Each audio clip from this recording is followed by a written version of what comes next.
नमस्कार, welcome back to TFC media. आज हम बात करेंगे देश की राजधानी दिल्ली की। वो दिल्ली जहां से तमाम बड़े फैसले लिए जाते हैं, जहां बड़े बड़े मंत्री आपस में वाद विवाद करते हैं, जहां की संसद की गूंज पूरे देश तक पहुंचती है।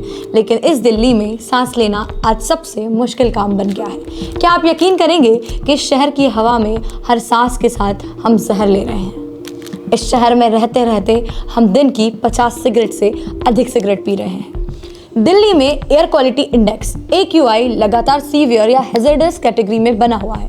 एक सामान्य इंसान के लिए AQI का स्तर 50 से कम होना चाहिए, लेकिन यहाँ सर्दियों में 300 से 400 के ऊपर चला जाता है। कभी कभी तो ये 800-900 तक पहुँच जाता है, जो वाकई एक गैस चैम्बर जैसी स्थिति है। AQI के इन खतरनाक स्तरों का मतलब है हर सांस के साथ जहरीले कण हमारे फेफड़े में जा रहे हैं। अस्थमा और फेफड़ों के कैंसर जैसी बीमारियां और बढ़ रही हैं।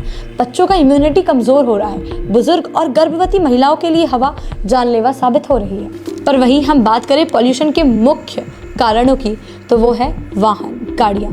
दिल्ली की सड़कों पर हर दिन 11 लाख से ज़्यादा निजी और व्यावसायिक वाहन चलते हैं। ये गाड़ियाँ PM 2.5 का सबसे बड़ा स्रोत है। शाम 5 से रात 9 बजे के बीच पीक ट्रैफिक में वाहनों की धीमी रफ्तार प्रदूषण को और बढ़ा देती है। वहीं हम बात करें तो दिल्ली के हर कोने पर कंस्ट्रक्शन का काम चल रहा है। वहां से उड़ने वाली धूल हवा को और भी जहरीला बना देती है। और अगर बात करें इसका सबसे बड़ा कारण, तो वो है पराली जलाना।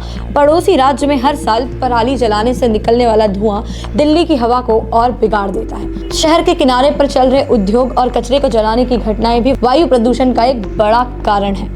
देखा जाए तो प्रदूषण सबके लिए ही घातक है। हर कोई इससे परेशान है, पर इस प्रदूषण का सबसे ज्यादा असर गरीबों पर पड़ रहा है। वो मजदूर जो हर दिन सड़कों पर काम करते हैं, जिनके पास ना मास्क है ना एयर प्यूरिफायर। सोचिए झुग्गियों में रहने वाले उन बच्चों का क्या होता होगा जो इस जहरीली हवा में हर दिन सांस लेते हैं। ना उनके पास बंद खिड़कियां हैं, ना ही कोई शुद्ध हवा का साधन। एक रिक्शा चलाने वाला दिन भर सड़कों पर है अपनी मेहनत की रोटी कमाने के लिए, लेकिन जब वो घर पहुंचता है तो उसकी सांसें थकी नहीं बल्कि जहरीली हो चुकी होती है। पर वहीं अगर नेताओं की बात करें तो हर बार की वही कहानी। दिल्ली की आम आदमी पार्टी केंद्र पर आरोप लगाती है, केंद्र सरकार दिल्ली सरकार पर, और इन सब के बीच समाधान की बात कहीं गायब हो जाती है। बात करें दिल्ली के मुख्यमंत्री अरविंद केजरीवाल की, तो उनका मेन फोकस स्कीम के इम्प्लीमेंटेशन से हटकर उसके प्रचार प्रसार पर चला जाता है और सॉल्यूशन सिर्फ प्रचार प्रसार में ही रह जाता है। पर आइए हम इसके सॉल्यूशन पर बात करते हैं। हम पब्लिक ट्रांसपोर्ट पे ज्यादा फोकस कर सकते हैं। DTC और मेट्रो को और ज्यादा एफिशिएंट बनाना होगा। लोगों को इनकरेज करना होगा कि वो प्राइवेट व्हीकल्स के बजाय पब्लिक ट्रांसपोर्ट का इस्तेमाल करें। हमारी जनरेशन के बीच जो गाड़ी से आना जाना एक फैशन बन चुका है, उनके लिए हमें मेट्रो और बस को फैशन बनाना होगा। कंस्ट्रक्शन एरिया में डस्ट कंट्रोल करना होगा।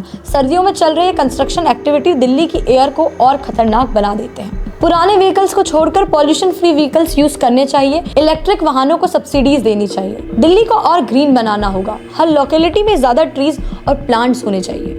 हमें ज्यादा से ज्यादा अवेयरनेस कैंपेनिंग चलानी चाहिए। पब्लिक को इस इशू के बारे में ज्यादा अवेयरनेस देनी होगी। बच्चों को स्कूल में, कम्युनिटीज में लोगों को बताना होगा कि पॉल्यूशन का इम्पैक्ट कितना सीरियस है। हम सबको भी इसके लिए सीरियस होना पड़ेगा। हम सबको समझना होगा कि दिल्ली सिर्फ एक शहर नहीं है, हमारे देश की पहचान है, हमारी पहचान है। अगर आज हमने इसे बचाने के लिए कुछ नहीं किया तो कल देर हो जाएगी। हमें अपने फ्यूचर के लिए कुछ कदम उठाने होंगे। दिल्ली को साफ हवा देना हमारी जिम्मेदारी है। हम सबको मिलकर इस फाइट में शामिल होना होगा। आज अगर हमने कुछ नहीं किया तो कल हम अपनी सांस की कीमत दे रहे होंगे। फिलहाल के लिए इतना ही। मैं सलोनी विदा लेती हूँ। देखते रहिए TFC मीडिया।